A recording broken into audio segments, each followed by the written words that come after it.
How long is it? How long is it? I mean, pick it up, you know, and then they put it away, and then they put it back. That was my favorite. Yes. Oh, it's crazy. Oh, yes. You will do it from this side. I think so, yeah. Yes. Okay. That's what I took away. Just for a minute. Okay. Oh, it's supposed to. Good. You must turn around it. Your name is from. Hi. Hi. I'm Valerie. Would you mind talking to me? We can serve that. Oh, okay. But working with indigenous communities, so it's all. Good morning, everyone. Hope you can hear me okay. Right. As we said today in Europe, first of all, my name is Fergal Lighton. I'm the Ambassador of Ireland to the UN, and it's my very great pleasure and the pleasure of my team here to welcome you all here. I was speaking this morning, chatting to somebody in the group, and they said it's now a tradition. For three years in a row, it's a tradition in UN terms, and it's a tradition that we're really proud of. And it is a moment of calm and reflection before a very busy day and a very busy week begins. For us, it is a privilege to host the Women Leaders Network. It's a privilege for us to respond when Mary Robinson, our esteemed colleague and friend and former president and so much more. When Mary asks, we always say yes. And it's a really pleasure to welcome you back, Mary. You're always welcome here. This is your house, your home. It's also a great pleasure to welcome President Ellen Johnson Sirleaf. You were speaking yesterday, we heard you, and I know you were speaking over the last few days, and just a voice for leadership in Africa, a voice for women that resonates so strongly. It's also a very personal pleasure to welcome back Ambassador Geraldine Byrne-Mason, who's no stranger to this room, and it's lovely to see you back here. Geraldine was our ambassador in Washington, but obviously led this team so ably for many years, both during Security Council, but so much more than that, and it's lovely to have you back here. And also it's a real pleasure to welcome Deputy Secretary General Amina Mohammed and Dr. Ngozi and Christina Georgieva, and all of you. You're all so welcome. We were very briefly reflecting with Amina on yesterday's drama, as we all tried to get the Pact for the Future over the line. We did, collectively, but it took a lot of effort. And I think the challenges of even getting that agreed show so clearly the challenges we face in the UN to build collective action. And we are quite a long way from the collective endeavour of 2015 when we achieved the Sustainable Development Goals. We are in a different place, and a more challenging place, and a more troubled environment. But I think the important thing is we have the pact, and we keep on going. And I think that's the message that has to resonate in the UN this week. We have to look ahead to the next challenges, to COP29, to the Financial Development Forum next year. We keep on going. There are those who don't want us to succeed collectively, who want to turn the clock back, who want to roll back our agreements and our collective endeavour. And I think the message that has to out from this UN is that we're going to keep on going. And with that, I just want to hand over to Mary and just wish you all the very best for this morning session and for the entire week. Thank you very much, Mary. Thank you very much. Thank you to the Irish Mission. I think this is the biggest gathering we've had. It seems to grow each year, which is probably a good sign. And it is very important that we have this opportunity. So I really greet you all very warmly and welcome that we can have such an early start. We're going to have a meeting in two parts. And the first part, the opening exchange, is between the outstanding leaders that we've been privileged to have in the vanguard of international cooperation. And they're going to focus priorities for Africa, Europe, when it comes to translating the global convenings here in New York into concrete actions. And the more they can either look to us or tell us the concrete actions that they see need a push, the better.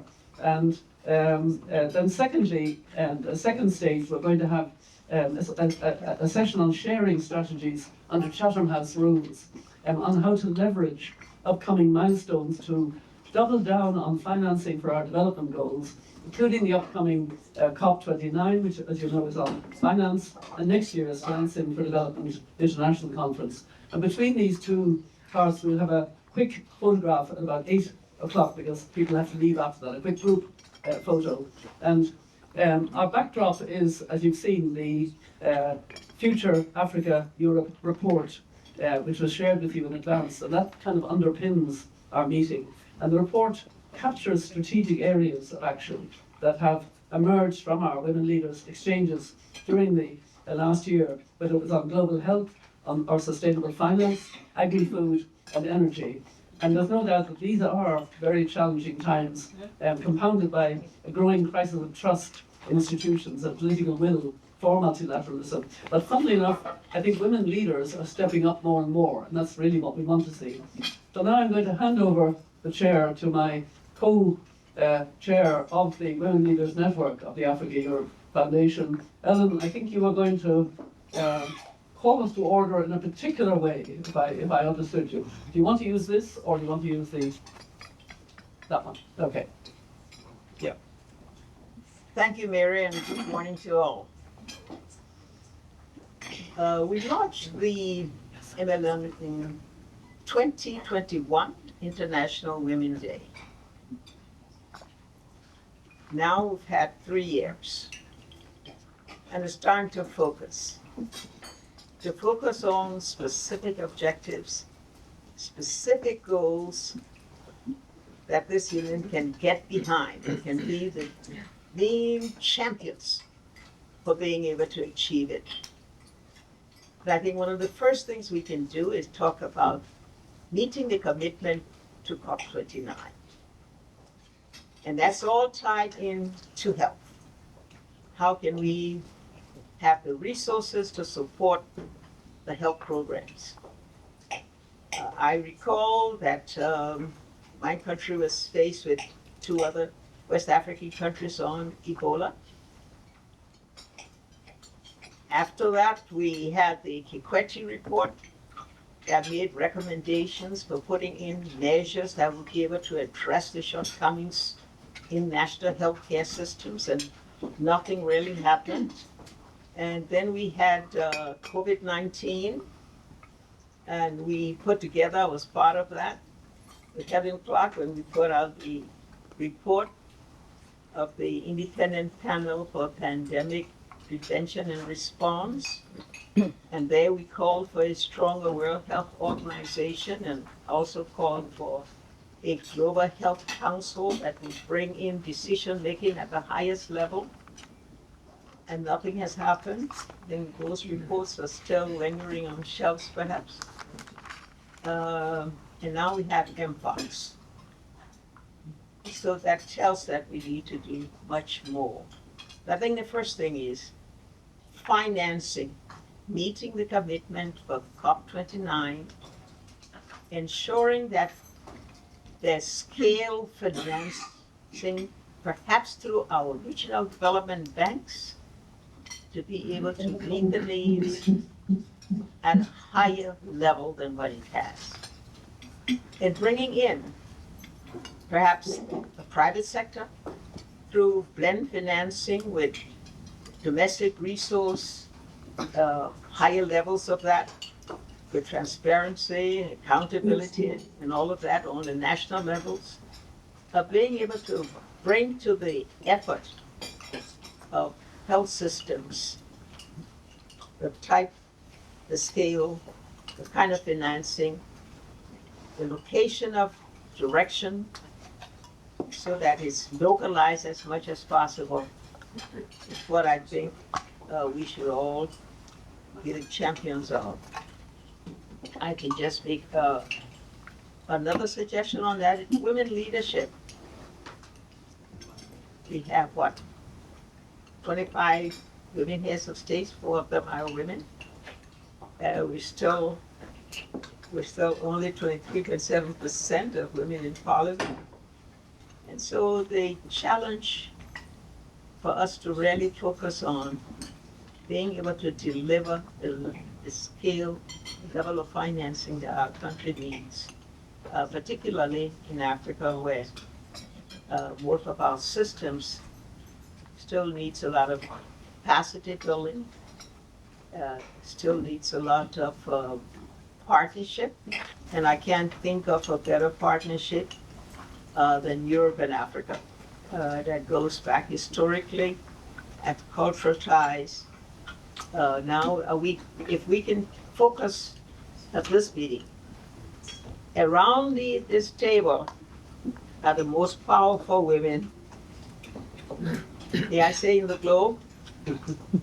So we now need from you to tell us how we can be stronger champions. Those are us who are out there, who are supporting the programs, who are being able to sensitize others for the need to be able to deliver what it needs for Africa, to be able to make that transformation that we all talk about so much. So there we are. Mary, I think I've just put a framework down, but I think we should now listen to these women leaders to tell us how we can do more, to be able to join them in their efforts for the transformation of Africa. Thank you very much, Ellen. And as you were talking about heads of state, sitting opposite us last year was one who is now a head of state, Hala Thomasdottir. So we celebrate the fact that she's a woman who will be carrying forward all the things we've talked about, and I've no doubt she will be somebody who will make a big difference. And now it gives me great pleasure to hand over to Amina Mohammed. It's great, Amina, that you come every year, that you come on time every year. God bless you. You've got the floor. Thank you very much. No, this is where I get my energy from. It's this meeting as we start the Monday, Tuesday. So thank you for having me, Marion and Ellen, for ever getting us together. And every time we come, new faces around this table is what makes us even more hopeful. That we're not just dealing with a few of us, we're gathering momentum, gathering leaders, and I do think that some of the most powerful women are in this room, and we should celebrate it, and when we occupy that space, just keep it and broaden it. Great to see you, Sharon, on screen. Sometimes we forget our folks on screen, but it's good to see you. Yes, I just wanted a big shout out and thank you for all of you in this room, and you know who you are, who made that pact happen yesterday. It was happening on Africa's watch. Africa leading the General Assembly, Africa leading the G77, Africa leading the non-aligned movement, Africa the co-facilitator for this. I think we've never taken this close to the wire in getting an agreement. And it was so important because the signal coming out of the UN, are we still going to be open for business? That was a major problem. And it was really Europe and Africa that pushed this through our permanent representatives. And it could have gone the wrong way. We know that when we see the geopolitical tensions around the table. And why is the pact important? It did put a recommitment to the SDGs. So there are commitments we've not met. The SDGs include the climate agenda, and it's really important. 6 years to go, don't give up, we're not there yet. And Mandela's always said, whatever seems impossible today can be possible tomorrow. So we've got a lot to meet. And we can't tell people we've given up because they can't see tomorrow. We've got to help them see the day after tomorrow. And that's what the SDGs do. So when we bring the health back onto the agenda, it's great that we use the entry point of climate. But it's so difficult because the more we don't meet the commitments, the more the weight of what we've got to do and the more the slide back on that. But 3 important issues came with the pact. The first was the environment, peace and security. Everyone's in a real mess, and I was in Sudan not long ago, and when you're looking at what is coming out, the atrocities that are committed on women, the babies that are, they are walking, they're not even walking, these kids look as though they're going to die tomorrow, many will. It's a conflict-induced humanitarian crisis. At the helm of it is men. And so to be able to get in there and have tete-a-tetes with the generals and say to them, this is just not acceptable, you can't do this. And a wake-up call to them rather than try to say how you want to get them together to talk. And they don't want to talk, by the way, was horrendous. But the border opened and we took our way in. So peace and security is still a really big problem. The centre's not holding at the UN. But whatever we can do outside of that, maybe we can put pressure to get that happening in the Peace and Security Council. 2 other things that were important. The new age of technology, and AI was big on this, and we had an amazing co-chair for the panel of the AI on this for the SG, and that was Carmen, who was our minister in Spain. She's an amazing woman who partnered with James from Google. What they have in that panel report is something that we don't need to wait for the UN to start implementing. Take it, work with your constituencies. It's the guardrails around, I would say, the potentials not the fear factor, but the potentials. Of course, we can go down the road of fear factor, but it will also need a lot of the third issue, which is the international financial architecture, and putting that up front for more representation, looking at the structures that were built so many years ago and did work, but they're just not fit for purpose today. The challenges are huge and things have to change, and I think it's apparent. Many have come to the table to try to help us work at this, and I'd like to give a shout out to Kristalina, because she was really the first to put on the table these tools, the RST, what we did with the SDRs. These are all groundbreaking, and sometimes we take them for granted, and like Olivia Twist, we ask for more.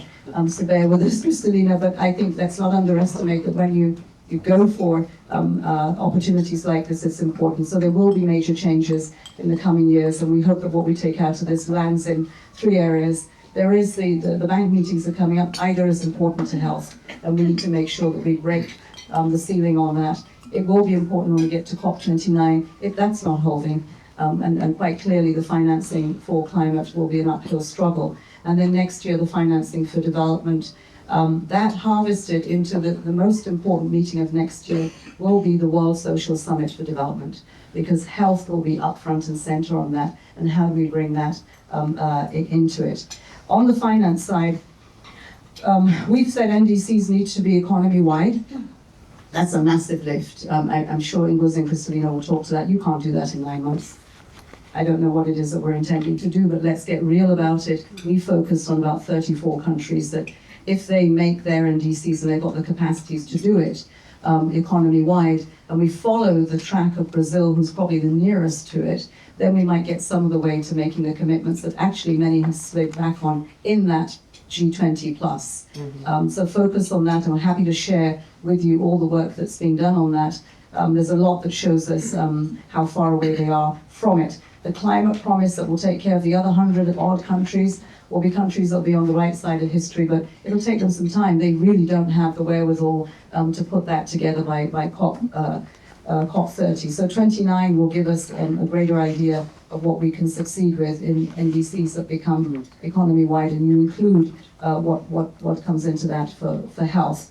Just 3-4 other issues. I mentioned IDA, but if we don't do something about the fiscal space, both at home and with what we can leverage, it won't help health. Health is a systems issue. It is not a quick fix of a project or another. If we don't have the domestic resources to feed the health system, the education system, these things will not happen. Debt is a really important part of it. How can we make sure that we do something in the restructuring that allows us more space to do this? I'm being told by my experts we have more going out in debt servicing than we have coming in ODA to Africa. This is horrendous, and we need to do something about it. And then there's a lot of work going on tax. And not to underestimate the value of that, whether it's the International Tax Convention, domestic wealth tax. These are all places where we can get better and squeeze out more for that space. Getting the health agenda back up front and center is going to take a while, because people literally, and leaders are looking at debt servicing. They're looking at things that they feel more tangible, and it's very difficult to sell health. And I know that the MPOX efforts that we've been making in vaccines, what's the red alert? We haven't yet got a host for Gavi. It'll be the first time. And that's yet the vaccine, miracle vehicle that has helped us all these years. And MPOX travels really fast. I'm going home to Nigeria, northeast Nigeria, floods galore. And what was the first thing that came up was not cholera, it was MPOX, and it was a child. And so I think, the urgency's here. I think we've got lots of tools, and we can do a lot of this. Some that needs to be unstuck at the global level, but there's an awful lot that we can do at the country level. And so the coalitions that can come from this group to help us do more at the country level, on the way to trying to get the promised land might help. But thank you so much again, Mary, for making this space for us. Thank you very much. That was a kind of tour de force of the areas that we need to press on and try to get concrete decisions on. And a number of them are very relevant to you, Kristalina. I'm going to pass to you now. The SDRs, even IDA, debt, the debt problem is being very serious, particularly for so many developing countries, and work on tax. You are an innovator, and we really need that. Very good morning to everybody. It is fantastic to see you bright and early. Thank you, Mary, for assembling us. Let me first give you the report card of the fund since we last met. In this 1 year, we have done 4 very important things. First, we have convinced our membership to increase by 50% our quotas. This is significant because over the years, our quota resources in relative terms shrank, and we became heavily dependent on so-called borrowed resources. What is the difference? Borrowed resources were in the hands of the countries from whom we borrow. So if they decide this or that, whereas quota resources is what the fund or for the membership we rely on. So we were down to only 40% being quota. Now we have restored the primacy of quotas in our resources, and we have now the soundness of $1 trillion lending capacity. Second, we have reached our first target to increase our lending capacity for low-income countries. I cannot stress enough how significant it is for the fund to be able to respond to calls to our most vulnerable members. Because of COVID, when we provided a lot of emergency financing, our lending capacity shrank dramatically. Now we have rebuilt it, and we are in the second phase, these annual meetings. So if you ever hear anybody talking about PRGT, Poverty Reduction Growth Trust, at the fund, please say, yes, it has to have more concessional capacity. 3, we have reached and exceeded our target for the Resilience and Sustainability Trust.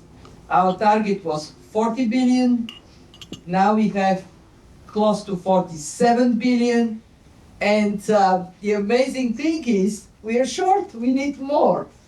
So we will have to, Nadia is here. Nadia was a chair of IMFC.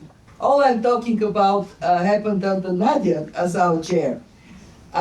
So we have in 20 months of existence of RST, we have done 21 programs, and the 60% of them are in Africa.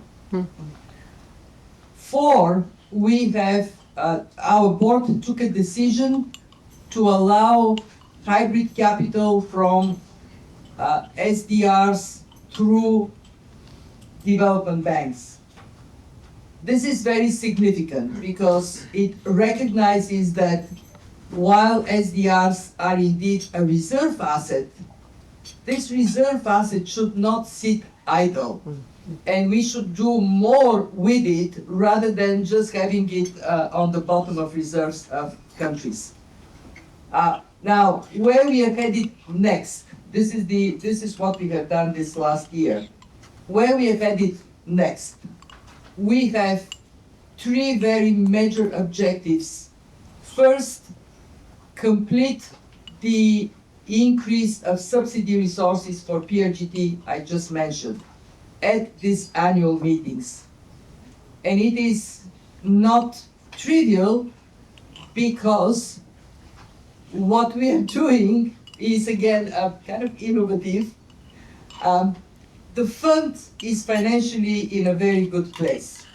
The result is we reached our target for precautionary balances, and we are still getting income above this target. So we said to ourselves, why not turn this income into benefit to our members? So what if we give it back to you, and then you give it to us, you return it to the fund to use for our poor members. And we obviously need to convince everybody that, this is your money, but no, it's not your money anymore.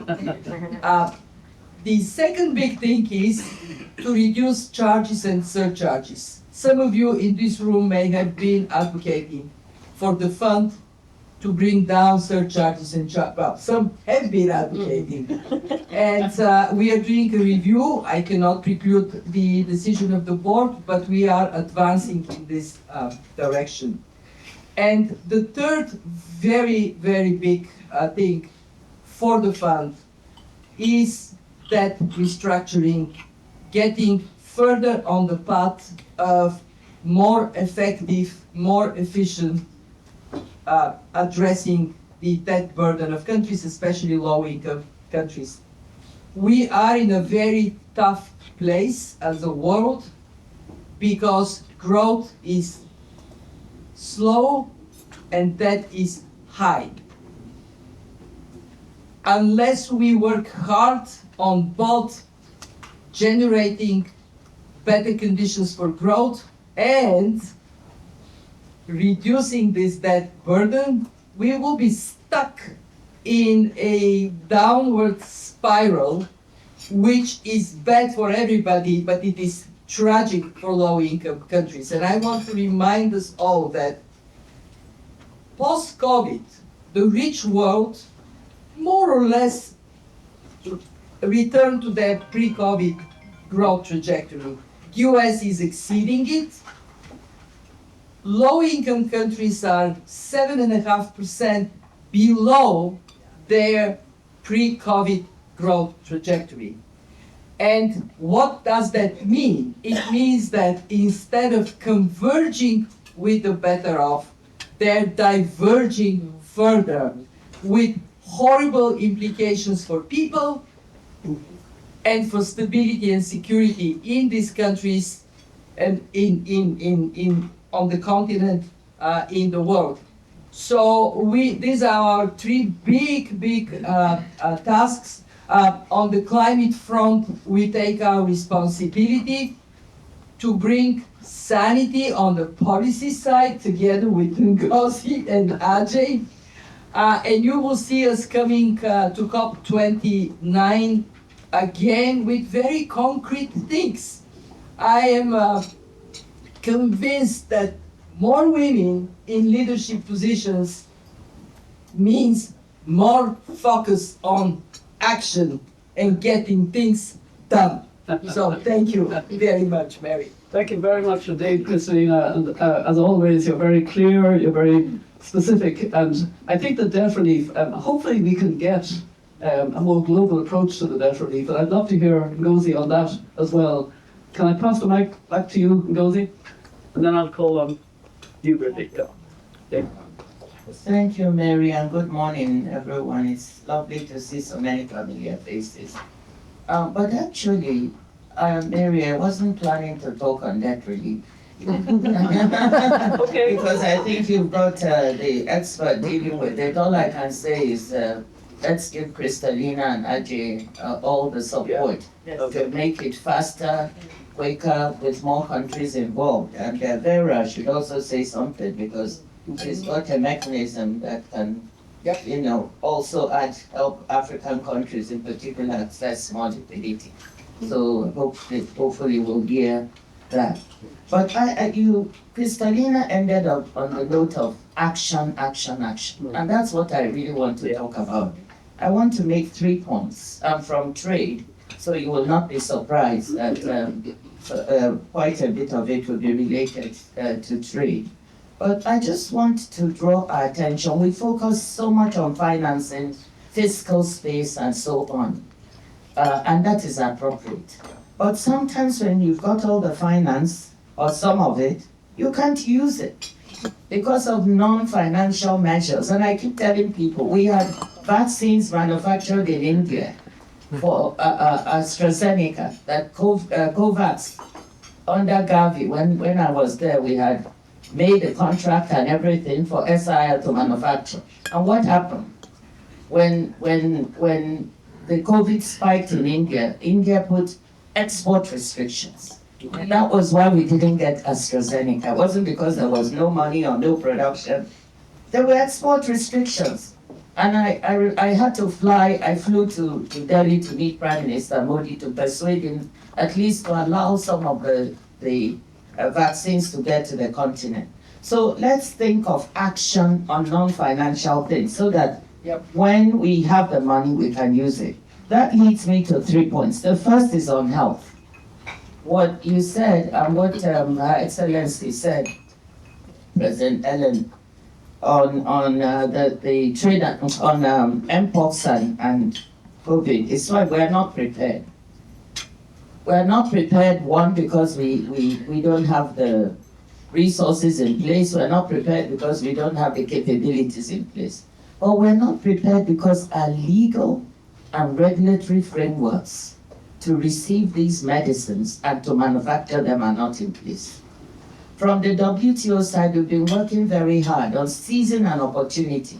The vulnerability of supply chains during the pandemic showed that it doesn't make a great deal of sense for 10 countries in the world to manufacture and supply 80% of the world's vaccines to the rest of the world.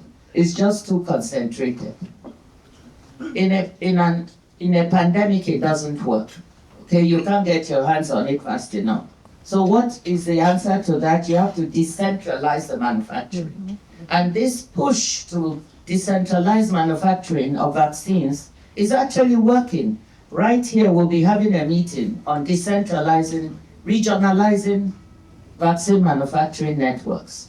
But do you know what the issue is? Our country's regulatory and legal frameworks to allow the manufacturing, to allow the medicines to circulate is not in place. So our developing countries, our African countries, we have a lot of work to do.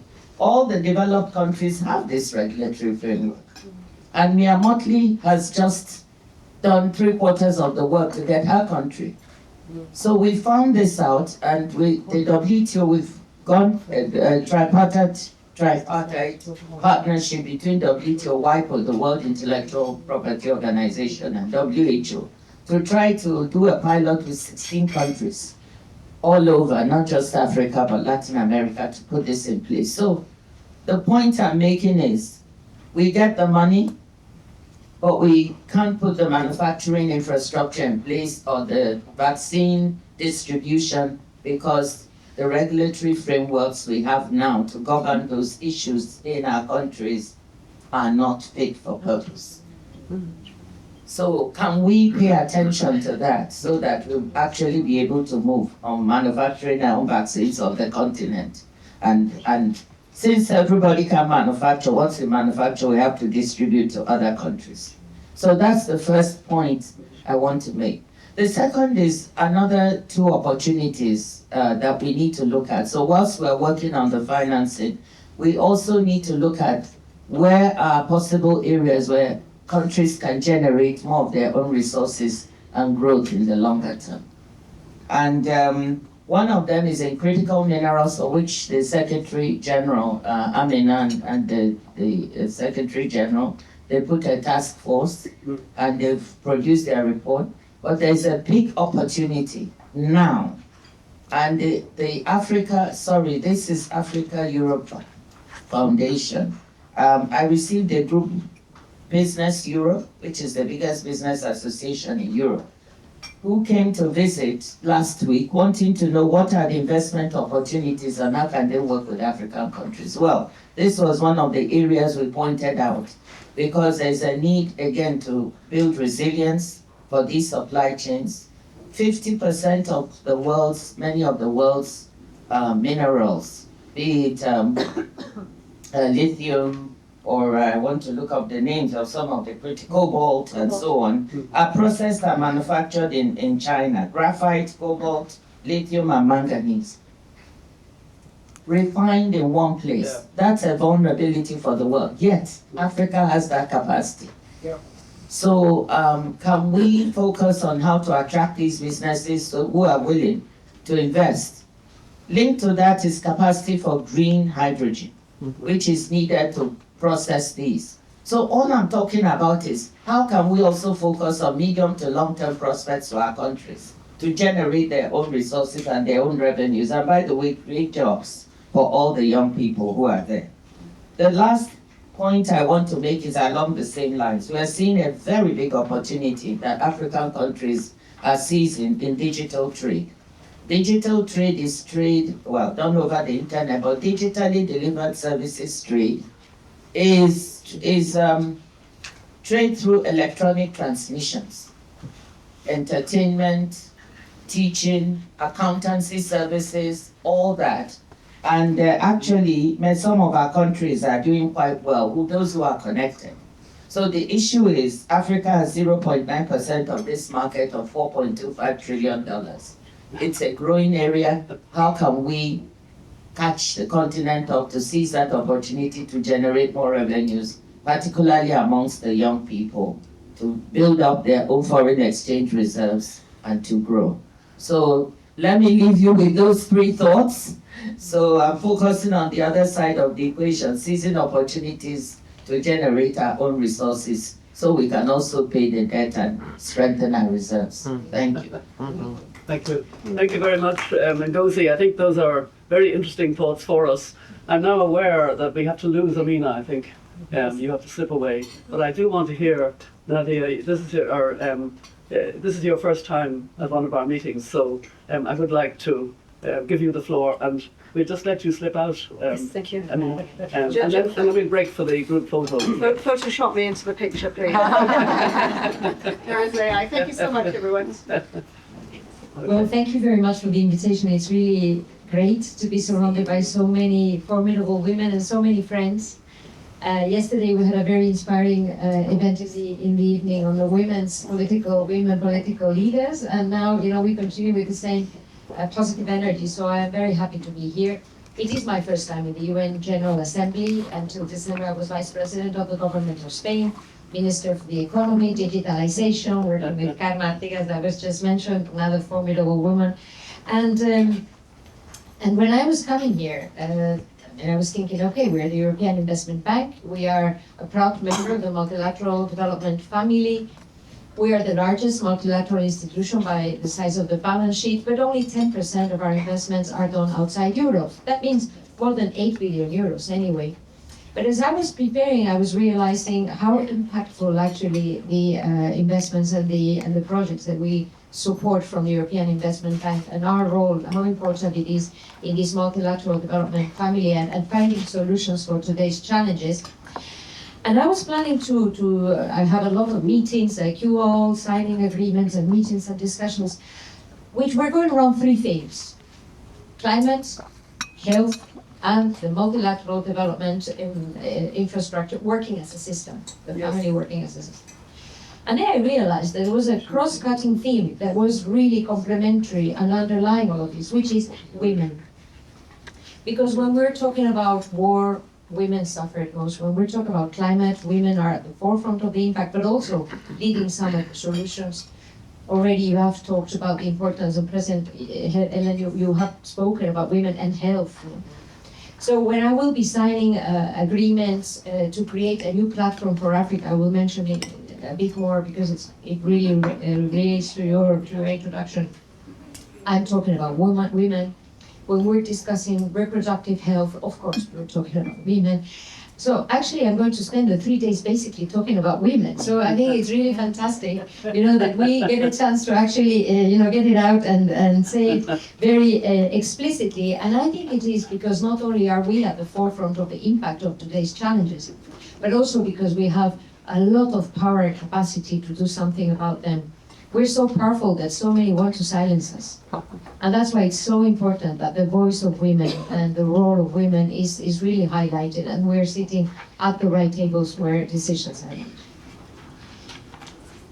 That was the first thing I wanted to share with you, how we are really underlying all of these key issues. Second point I wanted to share is the detail of some of the issues that we are projecting and supporting from the EIB. I'm going to be signing today with Dr. Tedros a primary health platform with the African Development Bank, with the Islamic Development Bank. The Asian Development Bank has already said that they will join. Around 15 countries in Africa are joining the platform.